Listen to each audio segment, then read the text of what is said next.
Welcome back to Daybreak on a chilly Wednesday morning, 31 degrees in downtown Sylacauga. Sylacauga Mayor Doug Murphree, along with a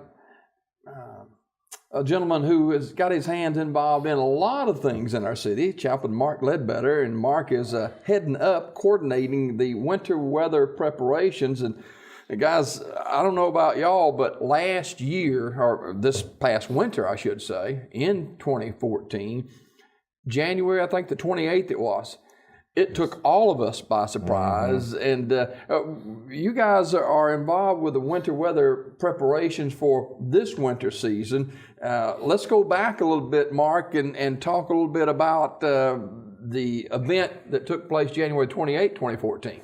Well, we got concerned early that morning. I saw things were happening. I called Mayor, and Mayor convened a meeting of Chief Carden came in, Chief Missildine, and Tommy Willis Street Department came in and had a meeting, and the Mayor put us on notice what we need to be doing. And before we were through with that meeting, around 10, wasn't it? Yes. Before it was over, we had reports of accidents and blockages, and it just really, the meteorologist apologized, but that didn't help the stranded motorists a whole lot. I don't. Mayor, did you think early on it was going to be the way it ended up? And the news was not predicting it to be that bad. They were saying maybe a little bit of accumulation, but Mark called me that morning, and I left home and pulled out on 21 down here, and my truck kind of went sideways. So I knew then we were in trouble.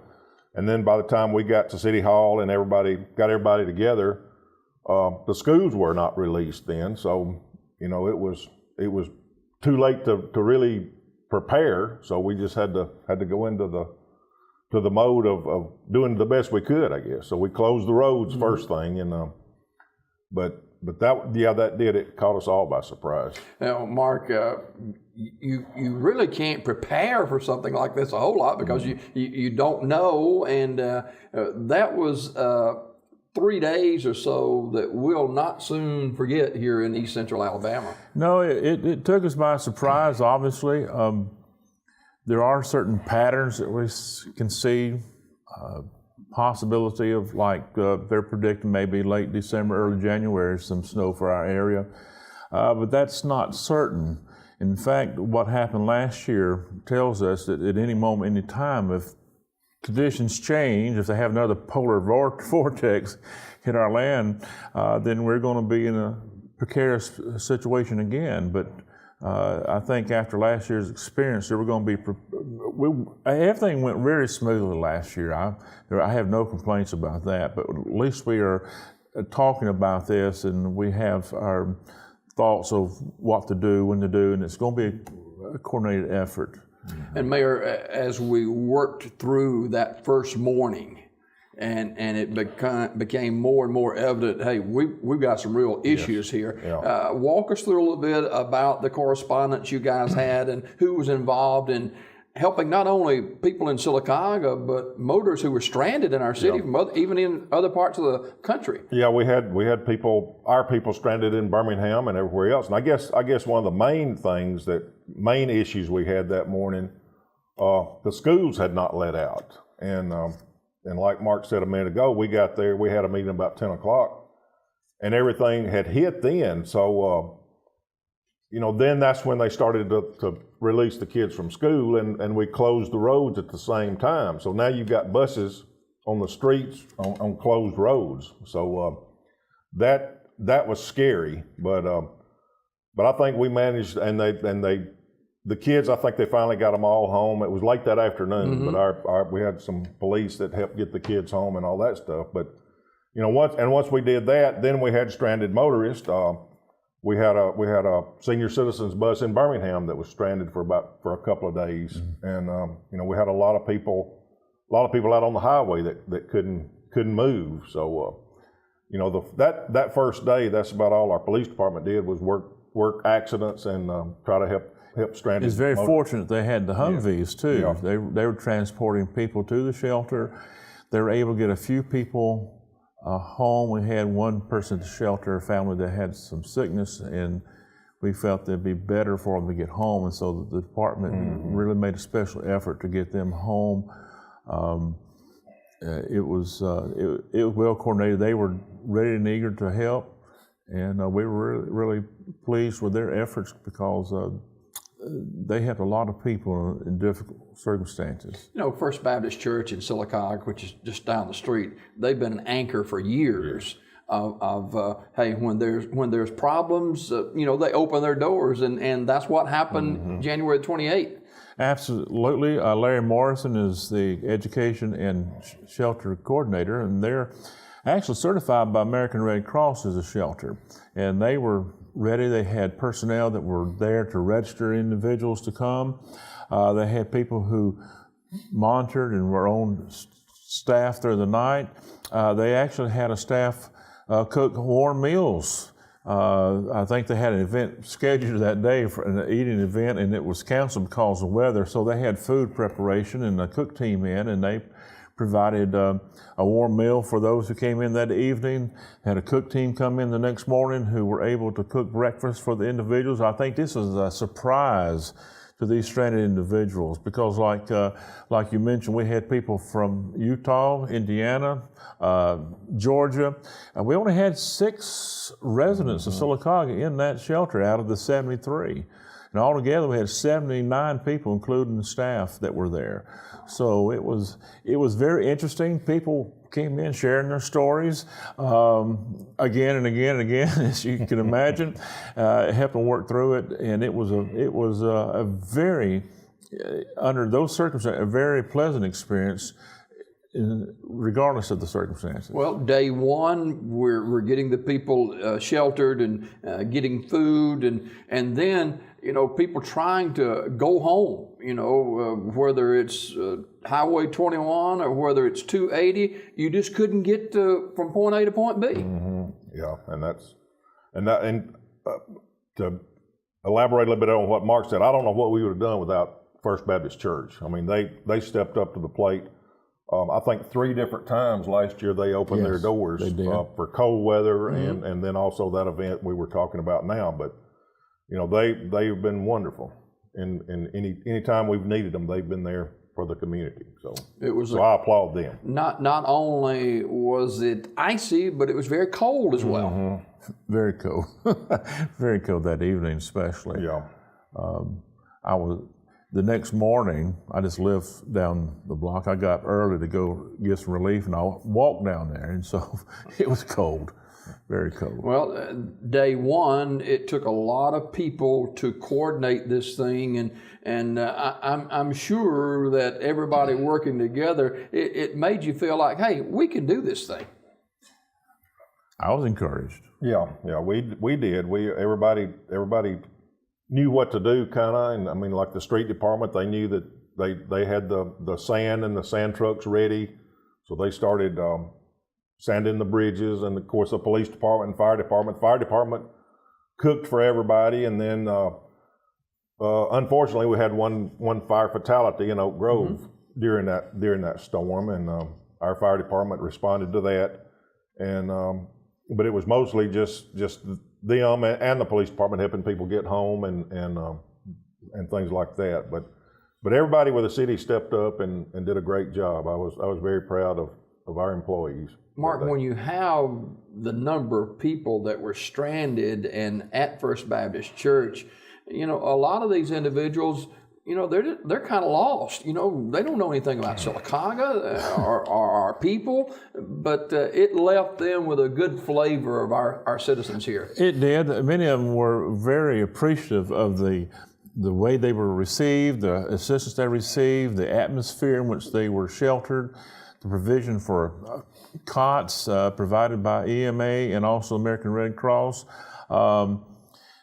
It was just, again, it's hard to imagine being a pleasant situation, pleasant results, but these people were very appreciative. And in fact, some of them, before they left a donation to the church to help with their expenses. So unsolicited response. So I think that spoke well of their experience at First Baptist and their shelter, spoke well of the way they were handled and how the situation was managed. So it was pleasant again in difficult circumstances. And Mayor, it wasn't a one-day event either. No, it was about 3 days total, I guess, and then and then it started thawing, and then the roads froze again, so that made it even more hazardous. So that third day we still had a lot of things going on. So I was glad when it was Hotels over. were filled, Yeah. and people just trying to survive. Right. What have we learned from this? I know we've got a group together that's looking at how we can better handle a situation like this. What did we learn, Mark, and where do we go from here?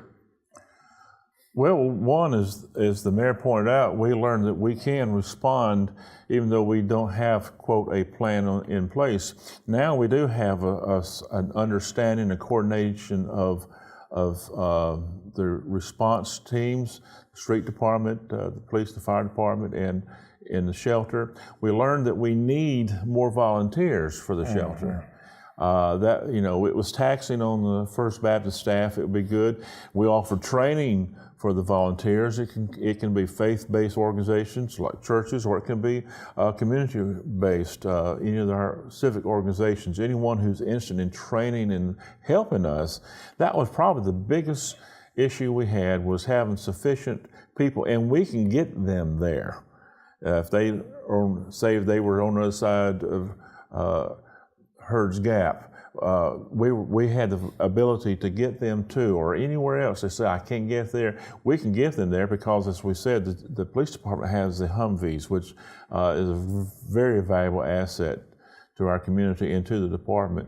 But that was the biggest thing we need is volunteers to help staff. And again, we train those individuals. Another thing is we need to have a public awareness that people need to learn how to shelter in place, what supplies they need. We need to give them access to information of if they are stranded, what they can call 211 and get information from them about what shelters are in their location that are open and other services available in these emergencies. We just need to have a public awareness that if something comes up, you need these supplies in your house for at least 3 days. You need these supplies in your vehicle if you get stranded. So part of the effort will be public awareness and coordinating volunteer work, working in conjunction with the city and their agencies. How can they find out more information about this? Well, they can call, like Mark said, this 211 number, which I'm have not been real familiar with, or they can also call. Or are we off? No. Oh, okay. I'm sorry. I thought we were off there. They can also call City Hall, and we can, anybody that needs information or wants to know what to do to get prepared, we can certainly work with them. And one group we have not talked about that I wanted to mention was the rescue squad. The rescue squad was very valuable during that event to get people. They worked with the hospital a lot to get employees back and forth to the hospital. So they were very important. But yeah, we're available. Anybody that needs any information or and once something starts, we usually keep our lines open to tell them where the shelters are. So Mark? Yes, sir. If I have information gathered from FEMA and other resources of sheltering house essentials, vehicle essentials, what to do if you suspect hypothermia, what happens when a storm hits, and I think you had the information there a while ago on the screen, how you can contact me, and you contact me, I'll get these resources into your hands and let you know what you should be doing. It's there on the screen now. My name is Mark Ledbetter, and you have my phone number, my email, and if you go to Facebook, go to Chaplain's Corner, this information will be posted on Facebook as well. But it's important that you understand this, that preparation is essential because if we had power outages, which we were thankful we didn't have that, at least maybe some local issues, but not citywide. There's things you need to know and be prepared for, such as they recommend you have 1 gallon of water per person for 3 days. So, and make sure you have food not only for self, but for your pets, and that you have diapers and baby formula and things like that. This information can also be gathered if you go to FEMA's home site and type in winter storms, and similar, and most information I have is also available there. But we'll make it available. We'll send it to you via email or snail mail, as they say. Anyway, you get the information, ask the questions, I'll get the information to you. All right, Mark Ledbetter and Doug Murphree, our guests this morning. We're talking about winter weather preparedness and talking about what we learned from last year. And Mayor, it wasn't like that once this thing hit, it wasn't like you could just go to Piggly Wiggly or go to get you a hamburger. I mean, everything was just locked down and nobody was moving. Mm-hmm. Yeah, and talking about Piggly Wiggly, they stayed open until we could get out there. We had to feed our employees that were working around the clock. So Piggly Wiggly worked with us to stay open, to let us get some groceries to feed our people. So, you're right. It's not everything kind of shuts down, and it's hard to move and hard to get any kind of services. And you can't predict if it can happen again in 2015, but certainly with the winter lurking out there, Mark, it's certainly a possibility. It is a possibility, and we have to have our mind set towards that possibility. The first thing people do is run out and buy what? Milk and bread. Perishable items. Yeah. And, what you need is non-perishable items. You need to have those things in place. There's some precautions that people need to be aware of. You need to do not bring a grill inside to cook. If you have a generator, do not bring it inside. Have it at least 20 feet away from your windows and doors. Dress warmly. Stay inside if at all possible. Dress warmly in layers. There's all kind of things that you need to know for your own benefit. To protect yourself, protect your house. There's things you can do to winterize your house, winterize your car. And we don't ever think about these things until something happens. And that's the tragedy of it, is because some things can be prevented if we'll make the preparations. So I just encourage people just to investigate. Like I said, contact me, go to FEMA's website or something. We'll get that information to you, because it's sad that some things could be prevented. And be cautious about, don't ever use your stove to heat your house. You're asking for trouble. Make sure that if you have heating, that you don't have anything within 4 or 5 feet away from, say, a portable heater. A lot of things you can do that you need to do to keep yourself safe and comfortable during these times. Mayor, we have a pretty good populace of elderly in our community, and oftentimes they may be the first to be affected by a storm like this. That's right. And luckily, the last time nobody lost power, or we didn't have that much power outages. But a real ice storm, that would be a big concern, is people losing power, and then like you said, the elderly especially needing help. So that would be a priority, I'm sure, if that happened. And we talk about all this stuff, but you can't prepare for everything. I mean, you prepare for all different kind of situations, but there's always going to be something that you cannot prepare for. So we just got to be ready. I guess we got to be ready to do anything that we need to do. Mark? Yes, sir. Like I said, preparation, whether it's this type of storm or even the more probable disaster that could hit our area as a tornado, we need to have this consciousness of preparation. Is more so today for a lot of different reasons, but we need to be prepared mentally, emotionally, physically, have the resources on hand. I'm not making advertisements for a certain program, but we still need to have our mindset of being prepared. Yeah. It would eliminate a lot of people's circumstances. Before we go this morning, thanks to both of you for being with us this morning. What is a story, Mayor, that you took away from the January storm where it crippled our city that made you feel like, wow, our city did a good thing here. We helped some people. Yeah, we did. And I was, like I said a minute ago, I was very proud of our employees.